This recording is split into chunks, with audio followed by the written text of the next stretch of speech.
इयम् आकाशवाणी सम्प्रति वार्ताः श्रूयन्ताम्। प्रवाचकः नरेन्द्रदत्त सेमवालः।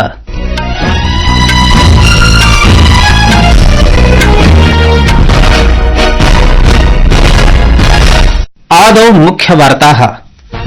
प्रधानमन्त्रिणा नरेन्द्र मोदिना नोएडा नगरे सेमिकॉन इंडिया इत्यस्य सत्रस्य उद्घाटनं कृतम्।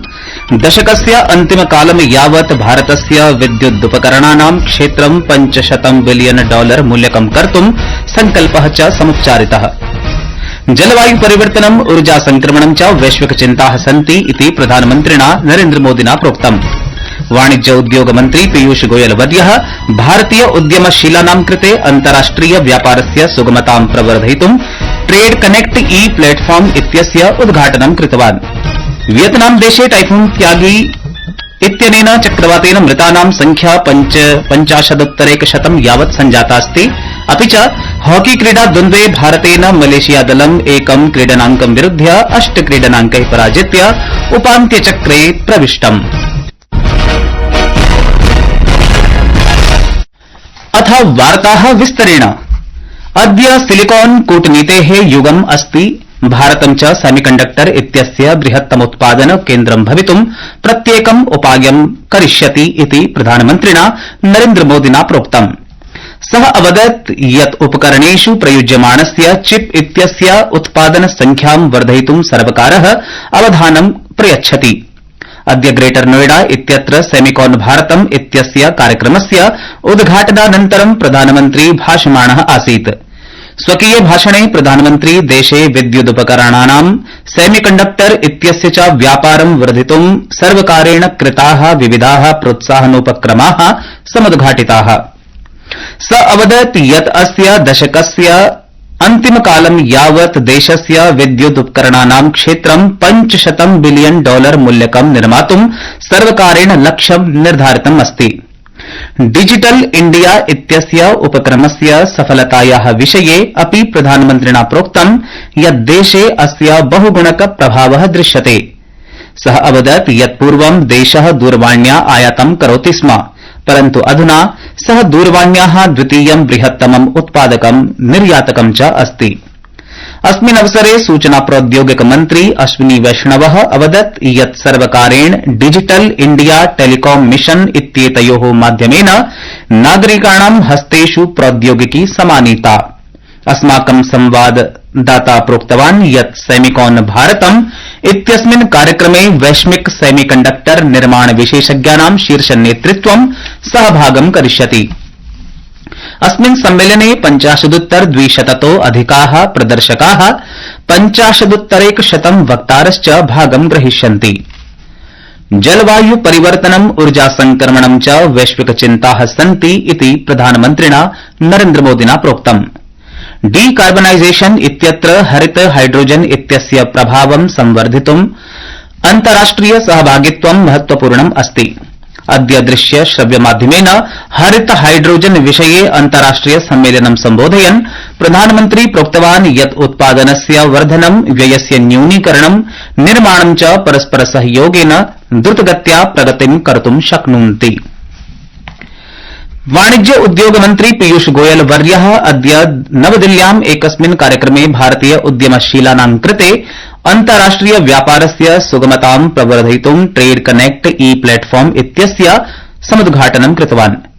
कार्यक्रमं सम्बोधयन् श्रीगोयल वर्यः प्रोक्तवान् यत् ट्रेड कनेक्ट ई प्लेटफॉर्म इति विविध मन्त्रालयानां, संस्थानां, संगठनानां च मध्ये सहयोगं वर्धिष्यति।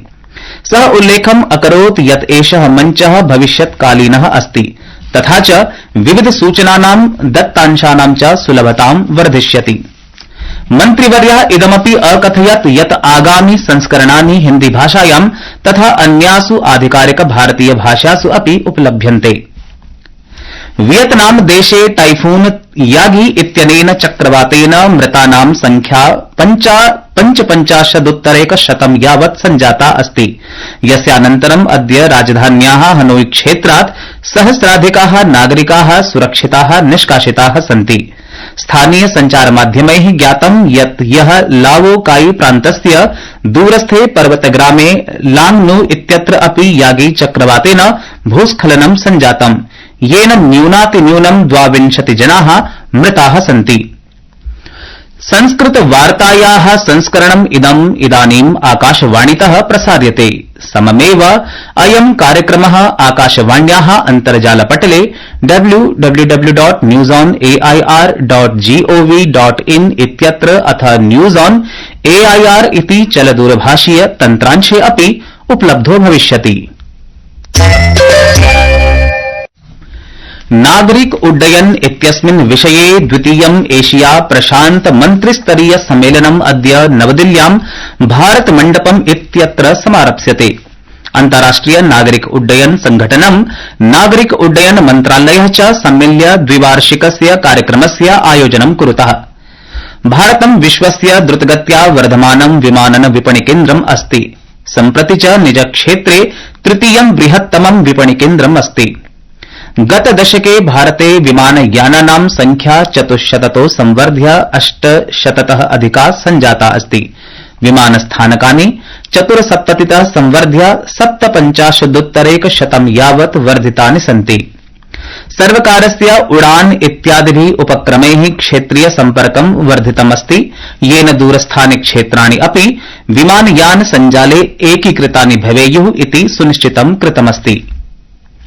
जम्मूकश्मीर प्रदेशे गतसप्ताहे समारब्धे विधानसभा निर्वाचनस्य प्रथमचरणस्य प्रवर्तमाने प्रचारमध्ये चिनाबस्य डोडा क्षेत्रस्थे क्रीडाङ्गणे सितम्बर मासस्य 14 दिनाङ्के प्रधानमन्त्रिणः नरेन्द्रमोदिनः उच्चस्तरीयायै जनसभायै सज्जतां प्रचलति। अस्माकं संवाददाता प्रोक्तवान् यत् लोकसभायाः विपक्षस्य नेता राहुल गान्धी अपि डोडा नगरे जनसभां सम्बोधयिष्यति, परञ्च तस्य सम्बोधन कार्यक्रमः अधुना यावत् निर्धारितः नास्ति। प्रधानमन्त्री मोदीं राहुल गान्धीं च अतिरिच्य कांग्रेस दलस्य अन्य एकः प्रमुख प्रचारकः इमरान प्रताप गढ़ी इति एषः अपि सितम्बर मासस्य 13 दिनाङ्के चारवाकहरा इत्यत्र जनसभां सम्बोधयिष्यति। अपरत्र नेशनल कॉन्फ्रेंस दलस्य प्रमुख प्रचारकः उमर अब्दुल्ला 12 दिनाङ्के डोडा क्षेत्रे कांश्चन जनसभाः सम्बोधयिष्यति। गुजरात राज्ये गत सप्ताहे कच्छ नगरस्य अब्दासा लखपत प्रदेशयोः अज्ञात ज्वरस्य प्रकोपात् 11 जनाः मृताः इति राज्यसर्वकारेण पुष्टीकृतम्। कच्छनगरस्य भ्रमणं कुर्वन् राज्यस्य स्वास्थ्यमन्त्री ऋषिकेश पटेलः प्रसारमाध्यमान् संसूचितवान् यत् 16 संदिग्ध मृत्युषु 11 जनाः अज्ञात ज्वर प्रकोपात् मृताः, शेषा 5 जनाः च अन्यैः विभिन्नैः रोगैः मृताः। मन्त्रिवर्यः अवदत् यत् राज्य सर्वकारेण रोगिणां चिकित्सायै विस्तृता व्यवस्था कृता अस्ति। भारतीय प्रधानमन्त्रिणं विरुध्यम् अपमानजनकं टिप्पणीम् अधिकृत्य मालदीवस्य निलम्बितो 2 मन्त्रिणो त्यागपत्रं दत्तवन्तौ। स्थानीय संचार सूचना माध्यमैः ज्ञातं यत् मरियम शिवना, माल्शा शरीफा च व्यक्तिगत कारणम् उद्दिश्य त्यागपत्रं प्रायच्छताम्। ध्यानास्पदं वर्तते यत् अस्य वर्षस्य जनवरी मासे प्रधानमन्त्रिणं नरेन्द्रमोदिनं भारतीय जनान् च विरुध्य कृताः टिप्पण्यः अधिकृत्य शिवना, माल्शा, अब्दुल महजूम मजीदा च निलम्बितौ अभवताम्। जम्मूकश्मीरे अद्य प्रातः संघर्षविरामस्य उल्लंघनं कुर्वन्तः पाकिस्तानस्य सैनिकाः अकारणं भारतीय सैन्यस्थात्रेषु गोलिकाप्रहारं कृतवन्तः, यस्मिन् सीमा सुरक्षाबलस्य एकः सैनिकः व्रणितः सञ्जातः। अस्माकं संवाददाता अकथयत् यत् सीमा सुरक्षाबलस्य सैनिकैः अपि सतर्कतया प्रत्युत्तरं प्रदत्तं, परञ्च पाकिस्ताने हताहतानां सद्यः ज्ञानं नाभवत्। हॉकी क्रीडा द्वन्द्वे विगत वर्षस्य विजेतृदलेन भारतेन अद्य मध्याह्ने चीनस्य हुलनबुइर क्रीडाङ्गणे राउण्ड रॉबिन इत्यस्मिन् क्रीडाचरणे पुरुषाणाम् एशिया चषक क्रीडा द्वन्द्वे मलेशिया दलम् 1 क्रीडनाङ्कं विरुध्य 8 क्रीडनाङ्के पराजित्य उपान्त्यचक्रे प्रविष्टम्। राजकुमार पालेन निरन्तरं क्रीडाङ्कत्रयं समर्जितम्, अपरत्र अरिजीत सिंह हुण्डलेन च क्रीडाङ्कद्वयं समर्जितम्। इति वार्ताः।